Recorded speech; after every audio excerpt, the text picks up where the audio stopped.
graves problemas de saúde.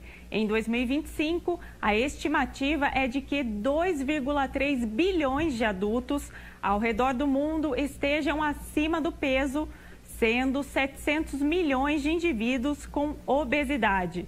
No Brasil, essa doença crônica aumentou 72% nos últimos 13 anos. E para esclarecer tudo sobre esse tema, nossa convidada de hoje é Andréia Pereira. Ela é médica nutróloga do Departamento de Oncologia e Hematologia do Hospital Albert Einstein.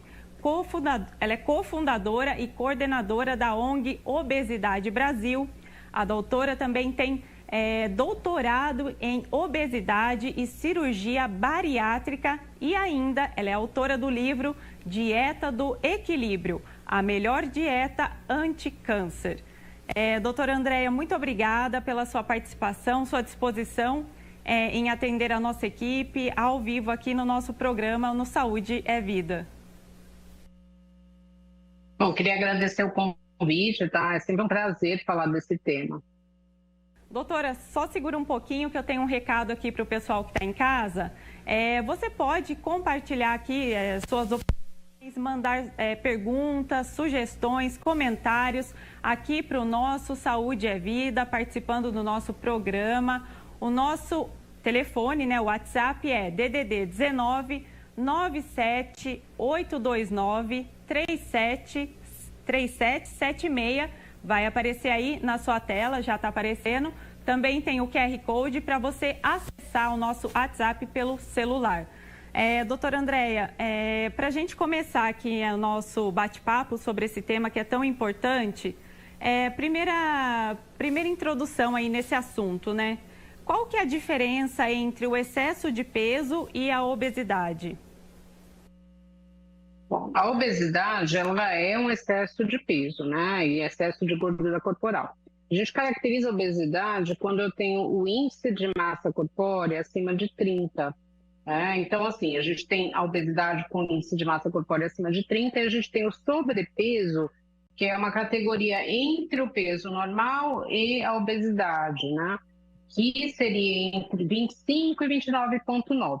Para calcular o IMC é muito simples, né? Você pega o seu peso e divide pela sua altura ao quadrado. Então, quando esse índice dá acima de 30, a gente tem um dos fatores aí que caracteriza a obesidade. Além disso, né, aumento do volume abdominal, excesso de gordura corporal, a gente pode ter doenças associadas à obesidade. Então, mas é importante, se eu calcular e der acima, eu preciso conversar com algum profissional de saúde. Doutora, como que calcula esse índice? Eu gostaria que a doutora repetisse para quem está em casa nos assistindo nesse momento, como fazer essa conta. Então, você pega o seu peso, né, e divide pela altura ao quadrado, ou então você divide pela altura de uma vez e divide de novo, vai ser aí o MC. Tanto no celular quanto no computador, tem vários aplicativos também que calculam esse MC, sites, então não é algo complicado. Se você não conseguir fazer e procurar no site de busca, você vai conseguir achar, né? O IMC é o índice de massa corporal. Aí, já pelo resultado desse índice, a pessoa já vai ligar ali um alerta e saber se ela já está no peso ideal ali, né? No peso certo, ou já está acima, ou até mesmo com sobrepeso. É isso, doutora? Isso. Assim, o que a gente tem, né, de implicações? Quando eu tenho o IMC acima de 30, eu tenho muito mais implicações para a saúde, muito mais riscos. Mas o sobrepeso já é um alerta, né? Porque eu já estou no sobrepeso, para eu passar para a obesidade, dependendo, pode estar muito próximo. Então, o sobrepeso já serve como alerta para eu começar a me cuidar, para eu procurar um profissional de saúde, para eu conversar, ver o que está acontecendo. Doutora Andréia, quais os fatores e condições médicas que podem aí alterar o peso de uma pessoa? Bom, a gente tem vários fatores, né? A gente tem pelo menos 82 causas aí reportadas para aumento de peso. Entre elas, a gente tem os fatores familiares, nós temos algumas doenças que podem levar ao aumento de peso, alguns remédios também, né? A gente tem relatos de remédios para pressão alta, remédios como corticoide, alguns anti-inflamatórios que podem modificar o peso. a gente tem relatos de vírus que podem estar associados à obesidade, hábitos alimentares, né? Consumo de muitos produtos industrializados, ultraprocessados, o próprio sedentarismo, né?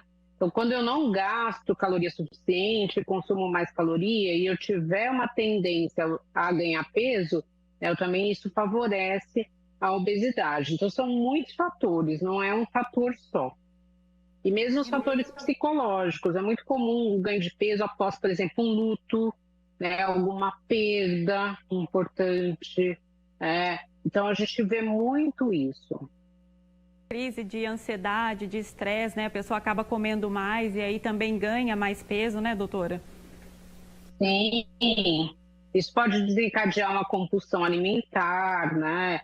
E a pessoa pode realmente ficar mais propensa a comer coisas calóricas. Então, assim, todos esses mecanismos juntos, né? Agora, a gente tem que entender que nem todo mundo que vai comer com muita caloria vai engordar, né? Muitas vezes a pessoa fala, não, essa pessoa, ela está engordando porque ela come demais. E às vezes não é isso, né? A gente tem que ter realmente uma tendência. Todo mundo tem um amigo, um conhecido que come muito e é super magro, né? Então, assim, não é só comer muito, não é só não fazer exercício, né? É realmente uma doença que tem vários fatores de causa.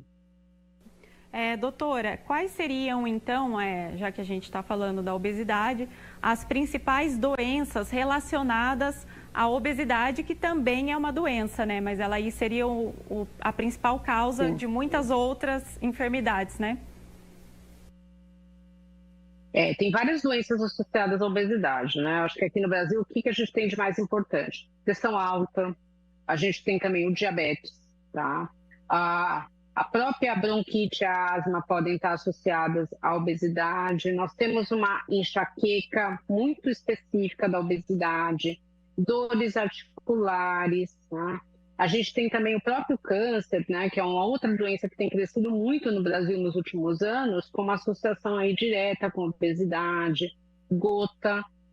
Então, assim, problemas no fígado. Hoje, por exemplo, 30% das cirroses hepáticas estão associadas à obesidade e não à bebida alcoólica. Então, um dos grandes problemas da obesidade é essa associação com outras doenças. A depressão, nós temos depressão associada à obesidade. Então, assim, são várias doenças que podem comprometer ainda mais o estado de saúde dessa pessoa. Doutora, aproveitando que você falou sobre o câncer, você é autora do livro, né, Dieta do Equilíbrio, a melhor dieta anti-câncer. Eu gostaria que você falasse um pouquinho, né, para o pessoal que está acompanhando sobre essa obra, o que você traz nela, né, qual que é o principal objetivo. Então, esse livro, né, ele foi feito baseado em estudos científicos, com uma linguagem simples para que todo mundo possa entender.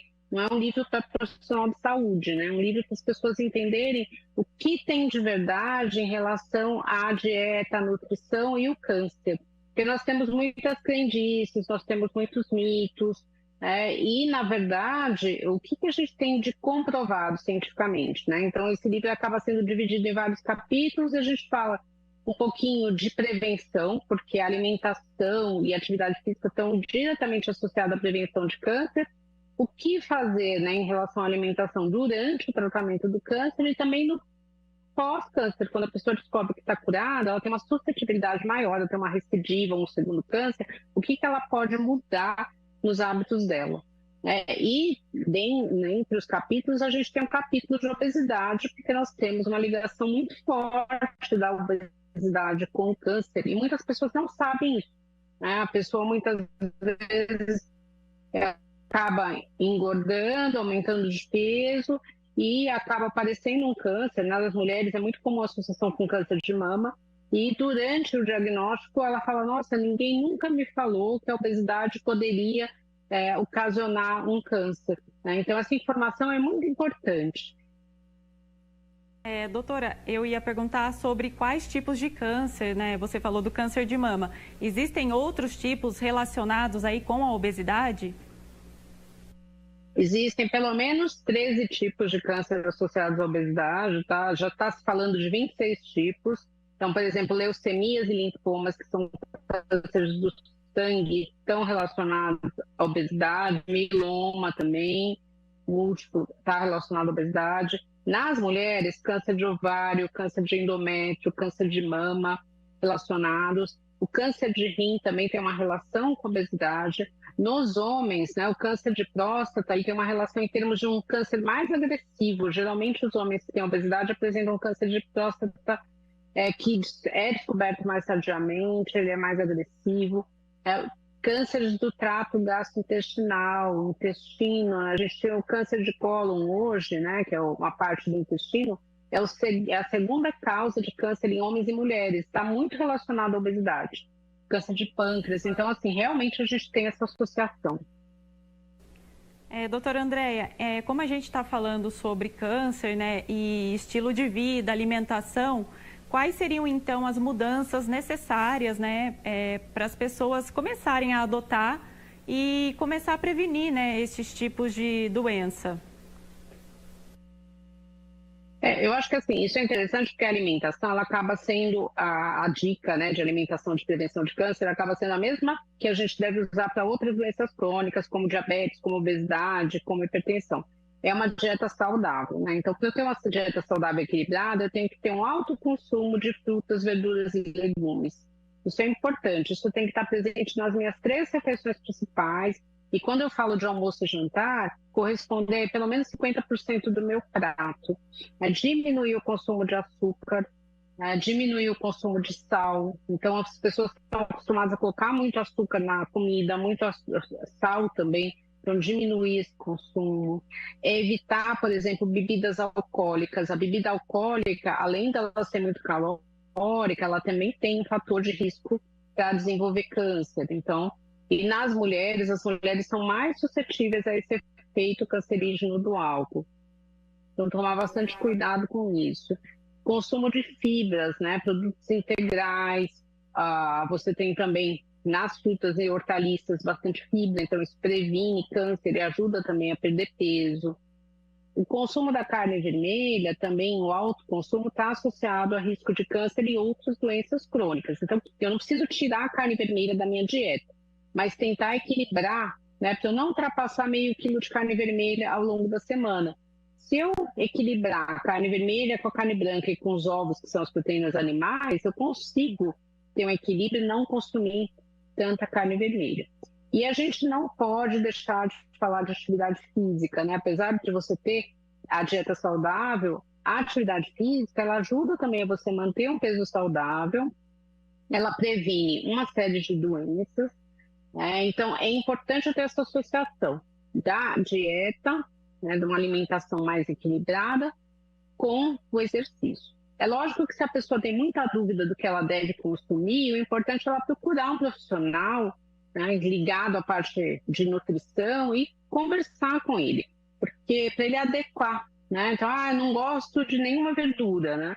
Então, eu sempre brinco que quando você tem mais de 18 anos, a verdura é um remédio. Então, se você gosta, se você não gosta, tem que comer, né? E aqui no Brasil a gente tem uma fartura muito grande de verduras e frutas, então é impossível você não gostar de nenhuma. A gente tem que achar alguma aí que você consiga se adequar. E uma coisa também que é fundamental é diminuir o consumo de produtos industrializados, ultraprocessados, porque esses produtos têm muito sal, muita gordura, né, muito açúcar, muito corante, muito conservante. Então, o ideal, né, que várias pessoas falam isso, descasque mais e desempacote menos. Então, isso é fundamental. Não é que eu não possa comer nada industrializado, mas não pode ser a base da minha dieta. Doutora, você como nutróloga, né, até queria te perguntar se isso é verdade ou não. As pessoas comentam geralmente, eu acho que eu já li sobre isso também, que as células cancerígenas, elas se alimentam do açúcar que a gente ingere. É verídico isso? Então, a célula cancerígena, ela tem 2 combustíveis básicos aí. Um é o açúcar, né, para ela conseguir produzir energia, para ela se dividir várias vezes. O que acontece? Eu preciso ter um excesso de açúcar no sangue, para que esse excesso sobre dessa célula tumoral. Então, não é eu consumir açúcar e esse açúcar vai direto para a célula cancerígena. Se eu consumir açúcar em excesso, e principalmente quando a minha insulina, que é o hormônio que absorve o açúcar, não funciona direito, a gente vê isso no diabético, né? aí sim eu vou ter um nível elevado de açúcar no sangue, esse açúcar que sobra, sim, pode alimentar esse tumor. Então, é muito comum as pessoas descobrirem que têm câncer e elas pararem completamente de comer açúcar e carboidrato e elas desnutrirem muito. Não é necessário isso, mas realmente eu não posso comer o açúcar em excesso, mas isso não é benéfico para ninguém, não é só no câncer. Açúcar em excesso no sangue, ele traz uma série de consequências aí. Né? Então, assim, eu diminuí o consumo de açúcar, eu não preciso tirar todo o carboidrato, porque o carboidrato também é importante na nossa dieta, mas eu tenho que realmente adequar, equilibrar isso. Então a gente está percebendo mesmo, né, com a sua explicação, que a nutrição aí é uma arma poderosa para combater diversas doenças, né, doutora? Não, sem dúvida, né? Infelizmente, a gente tem comido cada vez de uma forma pior e menos saudável, né? A gente tem pouco tempo, a gente cozinha muito pouco na nossa casa, né? Então, tanto que as pessoas que cozinham viram até celebridades, né? Porque você acaba assistindo, nunca se teve tantos programas, tantas coisas ligadas a pessoas cozinhando. Tá? Então é importante realmente tentar cozinhar mais na sua casa e entender melhor sua alimentação.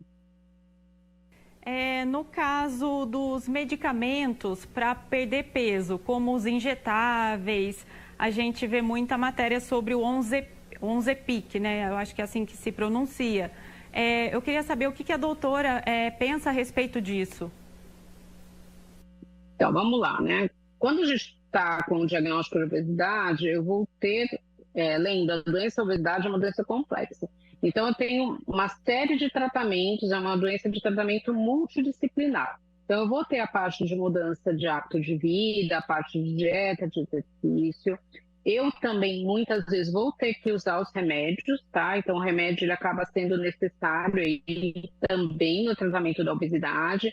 Entre eles, a gente tem o Ozempic, é um dos remédios indicados, né? E é um dos mais novos. Então, a gente teve aí nos últimos anos uma revolução no tratamento da obesidade com a descoberta dos análogos do GLP-1, né? O GLP-1 é uma substância que ajuda você a ter mais saciedade, a controlar esse excesso de açúcar no sangue. Então, com isso, eu consigo perder peso, eu consigo perder a gordura visceral, que é aquela gordura interna, que é difícil de perder. Então, ele realmente tem ajudado, sem ter muita interação, né, com outras medicações, e sem ter muita interação com o comportamento. Porque alguns remédios levam realmente a mais ansiedade, a pessoa fica mais sonolenta, mais irritada. Então, ele acabou sendo uma revolução aí. O grande problema dele hoje, né, que é uma discussão que a gente sempre tem nos congressos com os especialistas aí do mundo inteiro, é que ele não é acessível. Ele ainda é muito caro, né? Os análogos do GLP-1 ainda são muito caros, tá? Mas são bons remédios. Mas não é. Então, o que quer dizer isso? Não tem cura. Ela tem controle. Então, o tratamento é para o resto da vida. Não tem, é muito comum a gente ouvir, nossa, eu perdi peso e voltei a ganhar. Aí você pergunta, mas o que aconteceu? Eu estava tratando e parei de tratar. Então, é como a pressão alta e o diabetes. Se eu parar de tomar meu remédio de pressão, minha pressão vai subir. Né? Se eu parar de tomar meu remédio de diabetes, minha glicemia vai subir. Então, o tratamento da obesidade é para o resto da vida. Né? Então, é importante que a pessoa entenda isso. Um tratamento contínuo, né, doutora? Agora, você comentou sobre a cirurgia. Você comentou sobre a cirurgia bariátrica, né? Quando que essa cirurgia ela deve ser levada em conta, né? O paciente realmente optar, não, vou fazer a cirurgia bariátrica. Então, primeiro é importante a gente entender, né, que a pessoa tem que passar pelo tratamento clínico. Então, não é que você já vai direto para a cirurgia. Caso o tratamento clínico não funcione, aí você tem duas indicações principais. Se eu tenho índice de massa corporal acima de 35 e eu tenho doenças associadas, pressão alta, diabetes, colesterol alto, problemas ortopédicos, eu vou ter uma indicação para cirurgia bariátrica.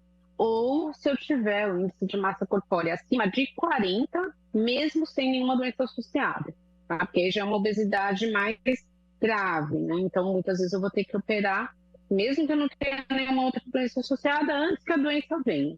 Né? Então, nesses casos, eu tenho indicação. E também a mesma coisa, a gente tem alguns tipos de cirurgia, a gente tem que ver qual que é o melhor tipo de cirurgia para aquela pessoa. Né? Não é porque o amigo fez, alguém fez, a mesma coisa do remédio. A gente vê muito, por exemplo, o Ozempic, né? Os análogos de GLP-1 não necessitam de receita médica. Então, é muito comum as pessoas irem na farmácia e comprarem e usarem de forma errada, ou até é contraindicado para ela, né? Então, tem que ser um tratamento realmente individualizado. Isso vale para a cirurgia também. E acho que também é importante reforçar que a cirurgia, ela demanda também depois, para quem está em casa nos assistindo ao vivo aqui pela programação da TV Câmara, ela demanda também um acompanhamento psicológico, não é, doutora? Sim, na verdade, assim, o acompanhamento psicológico, ele também faz parte do tratamento da obesidade, né? Então, é muito importante que a pessoa tenha isso também, né? Se ela conseguir fazer o acompanhamento psicológico durante o tratamento clínico e durante a cirurgia, isso é fundamental. Porque você muitas vezes tem a compulsão associada, a depressão, a ansiedade. Na cirurgia, às vezes a pessoa começa a não se reconhecer, porque ela emagrece muito. É muito comum quem faz a cirurgia andar com uma foto dela na carteira, porque enquanto as pessoas não reconhecem, né? Então, tem uma série de coisas que podem acontecer, né? Problemas de relacionamento, porque há uma mudança, né? Você tem um outro tipo de comportamento. Então, é importante, sim, o acompanhamento psicológico, mas é importante para todo mundo que tem obesidade, né? O essencial, quando você tem os serviços de tratamento de obesidade, geralmente a gente tem o psicólogo e o psiquiatra lá ajudando. Doutora, a gente falou E lembrar que a cirurgia também não é a cura da obesidade, é o controle, né? Do mesmo modo que a gente tem, é uma doença crônica, então mesmo que a pessoa tenha emagrecido muito, ela tem a doença lá, ela está controlada. Exatamente. Doutora, você falou um pouquinho sobre a cirurgia e quais seriam outros tratamentos também, né? Além dos medicamentos, outras alternativas aí para o controle, né, dessa doença. Então, é importante a pessoa entender que ela vai fazer uma associação de tratamentos, né? Então, vamos pensar aí. Se a gente pensar em tratamento clínico, o que é o ideal? Que eu tenha o acompanhamento psicológico, que eu tenha a parte nutricional, que eu tenha a parte de atividade física, né? E, na maioria dos casos, a gente acaba entrando com medicação. E tudo tem que estar associado. É muito comum a pessoa tomar medicação e achar que com a medicação ela não precisa nem fazer exercício, nem fazer a dieta, nem ter o acompanhamento psicológico. Né? E aí eu sempre brinco com os meus pacientes que se remédio deixasse todo mundo magro, a gente colocava na água do mundo inteiro e não se preocupava mais. Né? Porque a obesidade é uma doença crônica, uma epidemia mundial. Então não é só o remédio, né? Eu preciso ter toda essa mudança aí, né? Esse tratamento multiprofissional. Por isso que é tão difícil. Não é fácil tratar a obesidade. Para quem vive com essa doença sabe a dificuldade que é, né, perder peso. Então, assim, eu preciso ter todos os tratamentos e fazer todas essas mudanças aí na minha vida. Então, realmente não é fácil. E perder peso de uma forma saudável, né, sem prejudicar ainda mais a saúde, que eu acho que isso também é fundamental. Sim. E assim, não é só perder o peso, é manter a perda de peso, que também não é fácil. Né? Então, assim, não adianta a pessoa às vezes ter um objetivo de perder tantos quilos, né? Não, e perde, aí some, não vai, desaparece, né, do tratamento, aí engorda. Uma outra coisa também que a gente sempre reforça é que muitas vezes eu não preciso perder muito peso. Quando eu tenho perdas de 10 a 15% do peso, eu já tenho benefícios para a minha saúde. Né? Então, não é uma questão estética, é uma questão de saúde. Então, eu preciso conversar com cada paciente para traçar qual que é o objetivo de perda de peso para essa pessoa. Doutora, para quem quer começar, né, fazer um tratamento para a obesidade, quais são os caminhos, né? Quais profissionais procurar para ter uma ajuda, uma orientação nesse sentido? Então, isso é muito importante, né, da gente reforçar. Infelizmente, nas faculdades médicas ainda tem pouco estudo, né, pouco ensino de obesidade. Isso não sou eu que estou falando, tem vários trabalhos que mostram isso não é só do Brasil. Então, nem todo médico sabe tratar a obesidade, nem todo médico sabe que a obesidade é uma doença. Então, é muito importante eu procurar um especialista em obesidade. Então, se eu tiver um plano de saúde, eu posso ligar para o meu plano de saúde e perguntar quem são os especialistas recomendados. Não tem uma especialidade, muitas vezes é um endocrinologista, ou um nutrólogo, ou um cardiologista, que eles vão tratar obesidade. Então, assim, isso é importante. Se eu não tiver um plano de saúde, no SUS, eu também tenho que pedir uma indicação para os centros de tratamento público. Então, por exemplo, no site da ONG Obesidade Brasil, que é o www.obesidadebrasil.com.br, a gente tem uma lista dos centros de atendimento gratuito de obesidade do país todo. Então, você pode entrar lá e ver onde você mora e pesquisar qual que é o centro. Mas, se eu chegar nesse centro, eu preciso de um encaminhamento de uma unidade do SUS. Então, eu tenho que passar num atendimento geral do SUS e pedir o encaminhamento para esse centro. Então, é importante pedir uma recomendação, procurar um centro especializado. Geralmente, nesses centros especializados, sejam público ou privado, eu vou ter todo o acompanhamento multiprofissional e eu vou ter pessoas que vão entender a obesidade como uma doença e não culpar o doente pela doença, porque isso é muito comum. A pessoa procura atendimento, não é uma especialista, e ela ouve assim, não, isso é fácil, você fecha a boca, faz exercício e você vai perder peso, né? Então, isso faz parte realmente do preconceito, e infelizmente ele existe muito. Exatamente, isso até é desumano, né, com o paciente, né, doutora, chegar a ouvir isso, porque a obesidade são muitos fatores que contribuem, né, para essa doença, não é uma questão só da pessoa mesmo, né? Não é uma questão de força de vontade, você quer, você emagrece, não é. E muitas vezes a pessoa ouve isso a vida inteira, né? Não é incomum a gente falar para a pessoa que é uma doença crônica, ela começar a chorar, ela fala, nossa, eu nunca soube disso, ninguém nunca me falou. Né? E, infelizmente, muitos profissionais, não só os médicos, tá? Profissionais da área de saúde não sabem isso. Então, é importante a gente disseminar esse conhecimento. Doutora Andréia, para a gente começar aqui a já encaminhar, né, para o encerramento aqui do nosso bate-papo, quais seriam, então, os benefícios da pessoa que está em casa, nos assistindo nesse momento, que está acima do peso, está com sobrepeso ou já está com obesidade, né? Quais seriam, então, os benefícios de começar a tratar, né? Qualquer que seja o estágio. Olha, os principais benefícios são para a saúde. Então, eu diminuo o risco, por exemplo, cardíaco, né? Porque essa pessoa tem um risco maior de ter pressão alta, de ter um ataque cardíaco, de ter um derrame. As minhas articulações também, quando eu tenho excesso de peso, elas ficam sobrecarregadas. Então, às vezes a pessoa não sente nada, mas ela tem dor em ombro, em tornozelo, em joelho, isso acaba limitando muito. A gente tem também o risco de câncer, né? Que eu acho que é fundamental a gente entender. Muitas vezes eu também não tenho nem... fala assim, mas meu exame de sangue é normal, então eu não preciso tratar nada. Mas você tem um risco aumentado para câncer, por exemplo.